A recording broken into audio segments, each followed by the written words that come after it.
Guys, thank you very much for joining us today on this show and this podcast. I've got Elisa Iannacone with me. I got that right. I'm super proud of myself in this little moment. Please tell us, where did you come from? Why are you here? And what's happening in your life right now? Right. Well, thank you so much for having me. I'm originally from Mexico.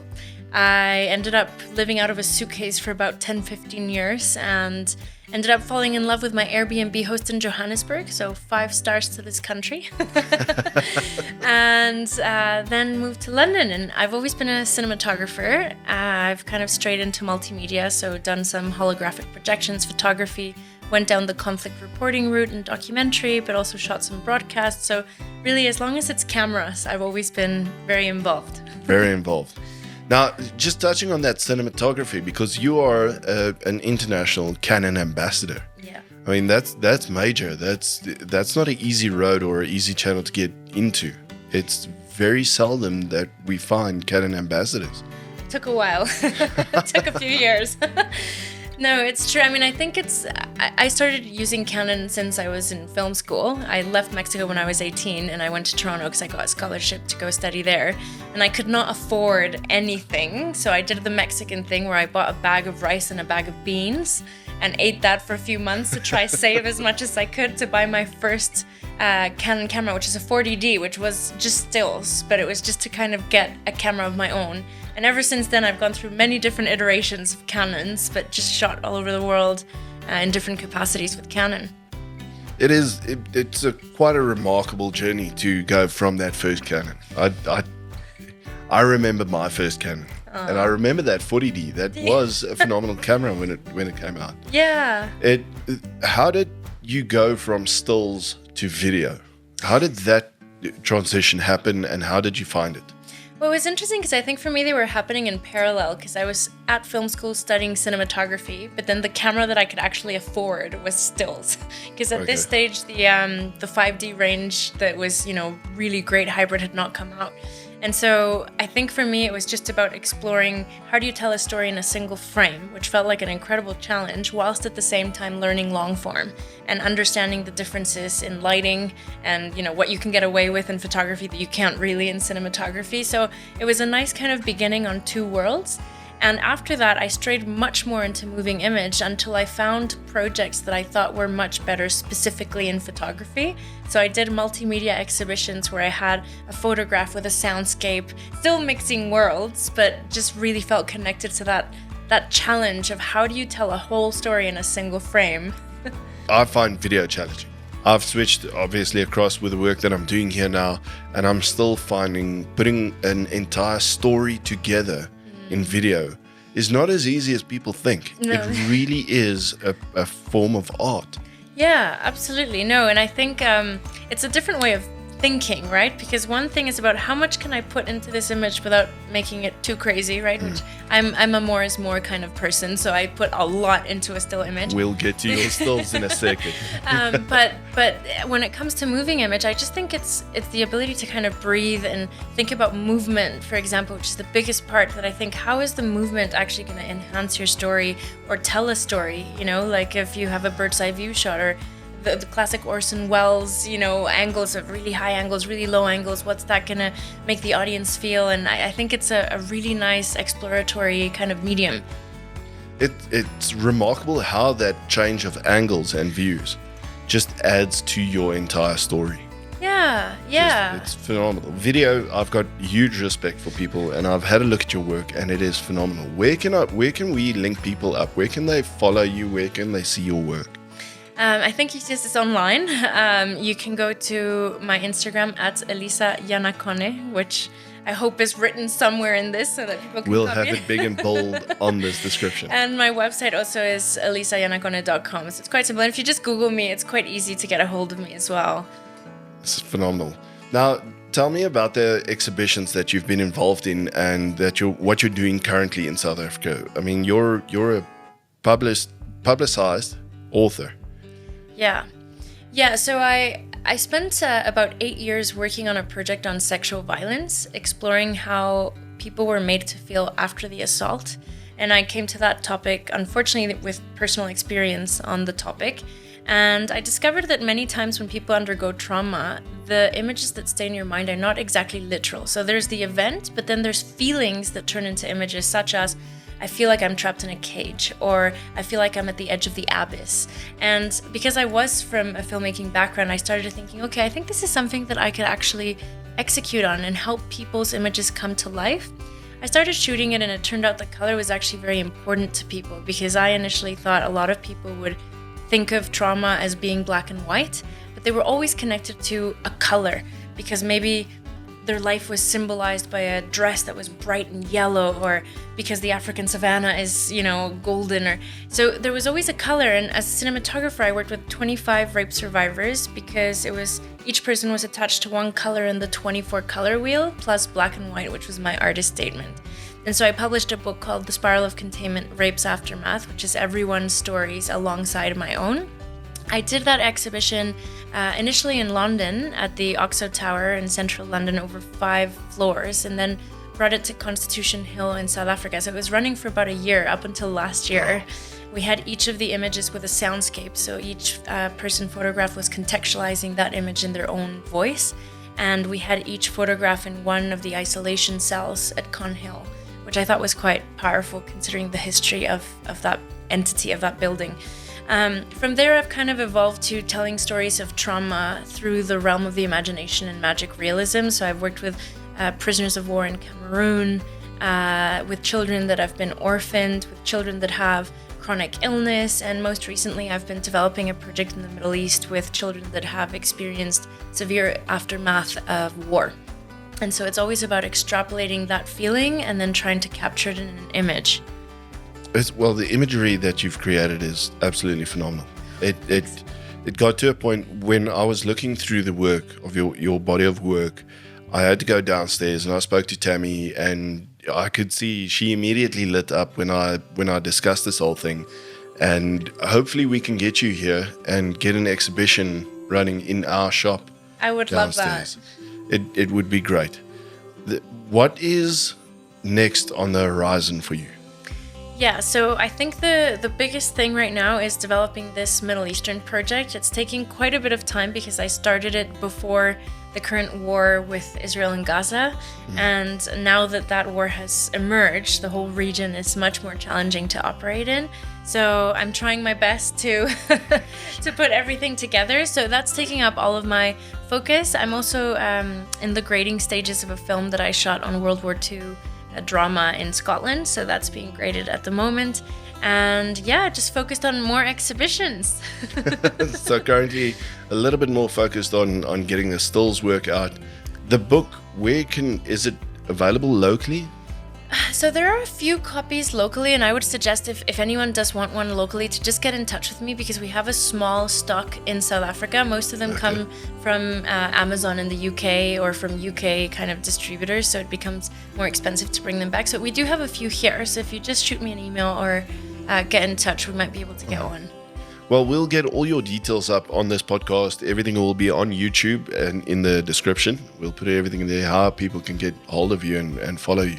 Absolutely, that sounds great. What is the one thing that you'll take away from this experience in South Africa?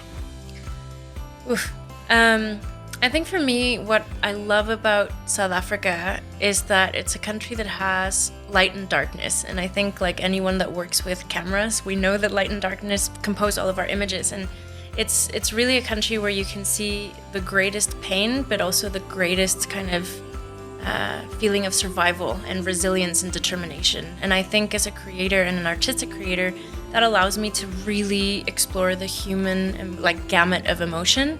And I think that that's powerful because you see people come together for art and people that really want to heal. And I think right now in the world, that's what we need more of. So I really appreciate SA for that. Okay. Where did the art or your passion for that come from? Is it through family? Is it through your personal experiences? So the love of filmmaking and image creation, I think, stemmed because I was a very, very sick kid growing up, like incredibly sick. So up until I was about 16 years old, I spent about 2 weeks of every single month at home ill. And the only way that I kind of got through that, because I was in a lot of pain, was watching films. So I used that as complete escapism and just kind of fell in love with the characters and with storytelling. And I think that was the beginning of it. Once I had my own personal stories of trauma and I was placed into art therapy, at the time I was living in Canada, and the government of Canada chose that for me, I discovered that there is such a wealth of just possibilities for healing when you express yourself through art. And I saw people go from places that felt like victimhood to survival, or really shift in their kind of experience through art, and myself included. So I realized that as a creator, I could create art that was a bit more therapeutic and less transactional than when I was a conflict reporter, just sticking a camera in someone's face in their worst moment and just witnessing and telling that story. I wanted something where I could collaborate with survivors and with people that were going through things and actually help them, not just tell a story. So that's the part that's really attracted me to it. It is something that I've personally, I can not nearly relate on the same level, but something that I used to enjoy with portrait photographies. It just trying to show that person how much more there is in them than they believe in themselves. Absolutely. And I think it is a phenomenal art body of work that you have put together. Oh, thank so you. I was really, when Roger mentioned this and he mentioned the possibility, I was really happy to get this all together. So. Oh, thanks. Me too. What we spoke about what's going on in the future, what's on the horizon for you. We discussed where you're coming from, but you keep mentioning different countries and things. So you literally sound like a citizen of the world. What's been one of the best spaces you've been to in the entire world, and why is South Africa the best? Oh man. Look, every country I think has beauty and has horror if you really dig deep enough, and I'm a person that just likes to explore the gamut. So I think I just approach every country I go to with a bit of kind of innocence, in the sense that I don't assume much. I just want to kind of just soak things up. I've had a wonderful experience, but I will tell you, look, I married a South African, so South Africa is the best. What can I say? It's because of the biltong. Yeah, that's true. But by the sounds of it, with all the travels and everything else, the way you've just described it is also ideal. Is getting out there is the best. Going to a country. Yeah. I mean, obviously you can get online, you can read all you want about a country, but unless you have been to the different countries, you won't really experience the true nature of the people there. Yeah, and I think right now, I mean, we're all getting information and connecting through social media, right? And I think that it's become such a visceral, aggravated space. And I think it's because so much pain is compounded. We come from a time where we used to each have our individual pain and we'd get through it and we'd kind of navigate. But now we have our own pain, which compounds with all of the horrible images that we see every day, with everyone's pain. And so we're kind of these bags of compassion fatigue that, are overflowing. And we're also just not processing that quickly enough, right? So what happens to pain when you don't process it? It turns into anger. And so we become visceral and people start saying, oh, people are horrible. I really don't think that. I think that we're lacking in intercultural exchanges, and that we fear otherness, and that we're actually becoming more polarized because we are in pain and we don't know how to heal it. And I think that taking responsibility for that, if you are able to travel, if you're able to understand a culture that's completely opposite to yours, a religion that, believes something directly opposite to yours, you start to become more open-minded. And by gaining perspective, you gain empathy. If you don't have perspective, you cannot have empathy, right?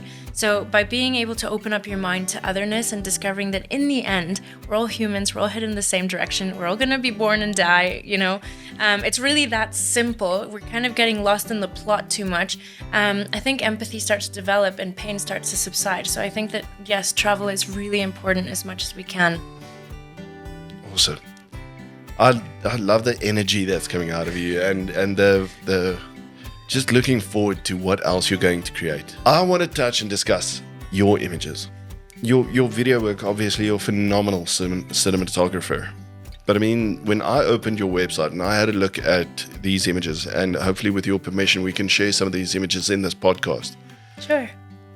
This image of the lady with a yellow dress, I mean, I was blown away, and that seemed very local. That seemed like one of the buildings in Joburg. Where was that taken? That was at Ponte. I knew it. But I mean, the effort that had to go through getting all of the ends to where they needed to be. How? I mean, let's just talk about all the effort that you've put into these images. You mentioned the feeling caged and in the savannah plains. I mean, obviously this image of this lady surrounded by these predators and the whole concept that you're carrying forth from that. How much effort are these shots? I mean, wrapping a plane in material is not the, hey, let's go and shoot this quickly. So there's obviously a lot of thought and massive effort that's gone into these images. Yeah, and I actually always get the question of like, oh, with AI, you could just get this, or with Photoshop, you could just do it so quickly. But then... Ugh, AI. I know. That's another 45-minute podcast at least. For me, the importance of actually creating everything organically in camera is because the main objective with these images is not just to tell a story, but to help somebody heal. And it's very different to share your story with someone, together collaborate to come up with an image for how to tell that story, right? All of these stories of trauma being about power being taken away. You want the survivor to have power given back to them, right? So it's very different to just say that and then make a drawing and say, oh, we're done. Or do a Photoshop image and we're done. No, you want somebody to actually walk on and actually have that slice of their brain kind of come to life. And that's where the magic, I think, really happens. So, for example, you mentioned the lady with the yellow dress. She was someone that told me, I feel like I'm forever going to be at the edge of the abyss with a broken dress. And I went looking for an abyss and online found just the belly of Ponte, and I was like, oh my goodness. And I kind of zoomed in and saw there was a little balcony. So I went there and I saw there was a balcony and I asked for permission, and it turned out that they hadn't used it in years. So there was a lock that they didn't have a key for. So we had to break the lock and find a way to rig this up. 200 meters of Indian cotton fabric, which is the lightest that I could find here, rigged from the top because none of the windows actually open. So we had to take all the dress up and then lower down to the balcony every individual piece, and then with a rope kind of move them to the position that they had to be. What was beautiful about that image is when we finished rolling, she said, do you mind if we call this image the kingdom? And I said, why? And she said, as I was moving all those broken pieces, I felt like I was commanding that back into my life, and I felt like the queen of my kingdom. And so that's why I love this kind of work, because you see people that have gone through severe pain suddenly shift. And I'm not saying you heal, but I am saying it helps a little, right? And to do that journey, I mean, years later now, we've seen that image mounted at Conhill. It's part of their permanent museum collection.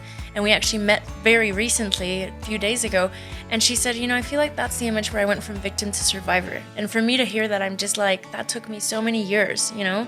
So yeah, and with the lions, the same, you know, this probably about 400 shots was the only one where all lions were looking in the right direction because they had pieces of meat hanging and all this. So there's massive amounts of effort, but I think because of the results, I find it to be worthwhile. You know, it just gives me joy. Yeah, I mean, that is exceptionally powerful. I mean, I can only imagine hearing that from somebody. Yeah. And the process, it helps to help other people. Yeah, absolutely. And when it's that particular topic, every time I feel like somebody's healing, it's a symbiotic relationship where I feel I'm healing with them, right? So I think that also is quite nice. Deeply connected. Yeah. The plane. Yeah, that was fun. I found someone in the UK. So this was a woman that was gang raped in Uganda. And if you've ever heard the terminology of fight and flight, she flew. So the first thing she did is fly back to the UK. And then after she did some work on herself, she went back to Uganda to start an organization for survivors there. So the name of that image is Flight and Fight, because she went back to make her fight. And she was very connected to Pink because she's a ballerina dancer. And so she felt like the plane and ballet and Pink were just really important. So we decided to wrap this plane in fabric, and I found this guy at an aerodrome in the UK that had biplanes. And, you know, I just said, look, I have this crazy idea. Would you ever let me do this? And surprisingly, he was up for it. So we went there and we got to do it. It took a while to wrap it, though. I can imagine. That's a lot of material. That is a lot of material. Yeah, I have like kilometers of fabric in my house now. My husband's probably going to be like, okay, it's time for you to move out. There's no more space. It's such a difficult thing. I mean, there's so much joy in it, and there's so much trauma in it as well. I mean, you're literally, I'm sitting here listening to the things and I'm like, how incredible is this image? And then you hear the backstory of it. So it's this constant up and down in emotions. Yeah, and I mean, I have had people be like, oh, why would you turn rape into something beautiful or trauma into something beautiful? And to me, it's not about that. It's about, why would I reduce someone to victimhood forever? Which is what we do in photojournalism, right? You capture that moment of victimhood and reduce them to only that. You know, I think there are so many different stages of healing after you've been through something traumatic, and it's okay to collaborate with someone and say, you know what, you want color, let's use color. Like, we don't have to be so reductive to assume that every time someone goes through something difficult, we should just suck all the color out of their imagery or their world, right? And present them at the back of a bus with bruises. Like, no, we're more than that. Everybody goes through something tough, especially in a country like South Africa, like Mexico. We go through hard things, you know, and we need to learn to overcome them. So I think that by giving people this kind of imagery, you build empathy more easily, because it's not an image that makes you look away. It's an image that makes you curious and makes you want to ask questions. But also it's an image that shifts power back to people and allows them to be more than just one experience. Empowering them again. Yeah. And that's pretty much the thing, where victim is helpless. Yeah, and exactly. As soon as you empower them again, you get them back out there and you get them just involved in life again, not feeling victim. Yeah, exactly. And you all have, you know, you were made a victim at some point. Okay. But that doesn't mean that you have to be stuck in that forever, you know, and it means that I think there's always hope, and we need that. we definitely need that. I mean, we're a country that thrives on that, especially after a year like last year. Oh my God. We're constantly on the hope wagon. Yes.